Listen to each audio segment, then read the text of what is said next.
What types of things will you find at local historical and genealogical societies? It varies, of course, but you may find valuable research resources. Let's explore these resources together on today's episode of the Ancestral Findings Podcast.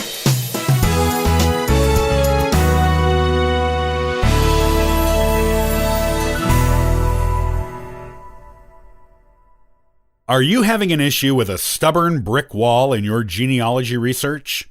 It is a common issue most genealogists will encounter at some point in their research journeys. Just remember, there are always more places to look.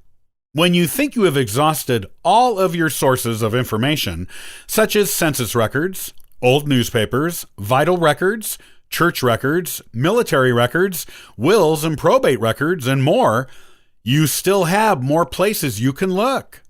What are some of the best and least used sources for hidden genealogical information?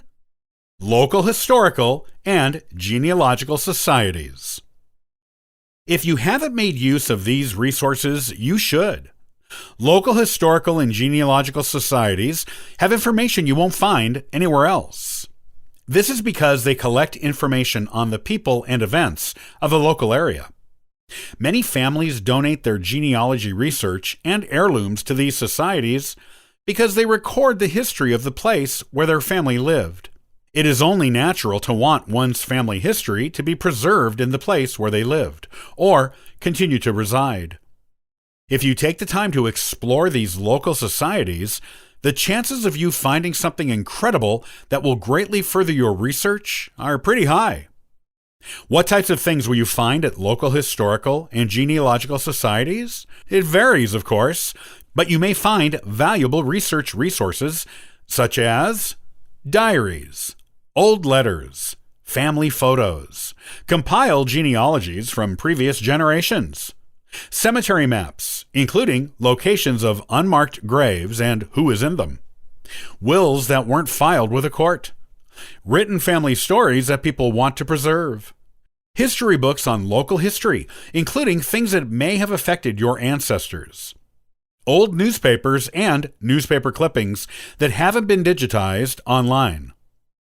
These are just some of the things you may find there. There are many more possibilities.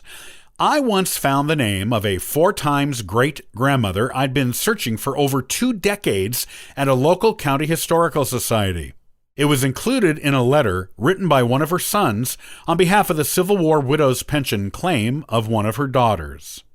The marriage of the daughter to the Civil War veteran had to be proven for the pension to go through, and because the county courthouse where they lived at the time of their marriage had burned, taking their marriage certificate with it, her brother wrote a letter on her behalf, stating he was at their marriage, and when and where it took place.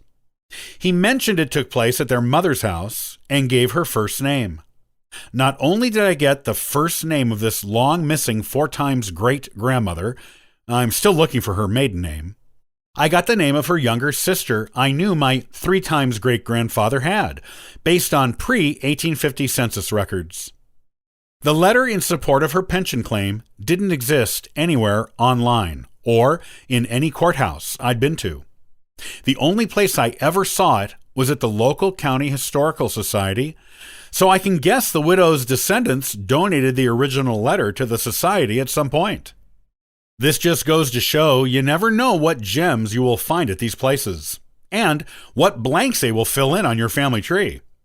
I've never found that 4 times great-grandmother's name listed anywhere else, and likely would never have found it if I hadn't gone exploring at the County Historical Society in the town where they lived more than a century ago on a genealogy research trip there. Whenever you go on a genealogy research trip, you should always make a point to visit any county or town historical or genealogical societies, if there are any there. Spend some time searching their collections.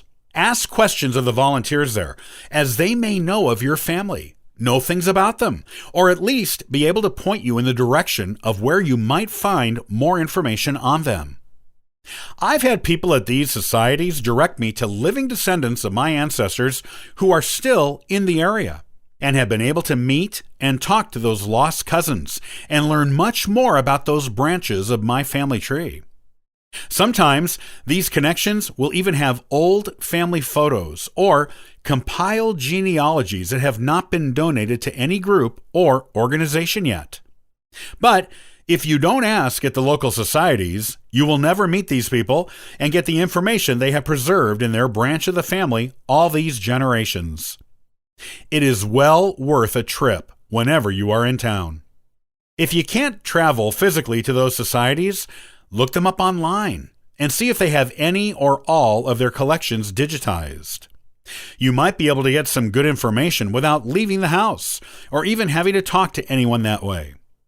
If they don't have their collections online, call them and ask about your family branch. The person you talk to may know about them and can give you information over the phone or direct you to places and people who have what you need. They may also be willing to look things up for you in their collection and read what they find to you over the phone, or mail you copies, either for a small fee or even for free. These local societies are wonderful repositories to find the information you would never otherwise encounter. Don't discount them. Local historical and genealogical societies can fill in those brick wall blanks on your family tree when you have exhausted all other sources of information that you know of. With so many gems being preserved by these dedicated local historians, you never know what you will find. Whether your family was in town for just a few years or a century or more, there is a good chance you will find something about them there.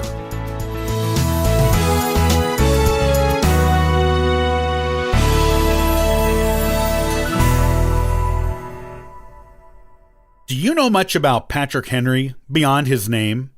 Who was he, and what was his role in the American Revolution? I'll talk about his fascinating story on the next episode of the Ancestral Findings Podcast. Copyright by Ancestral Findings, all rights reserved.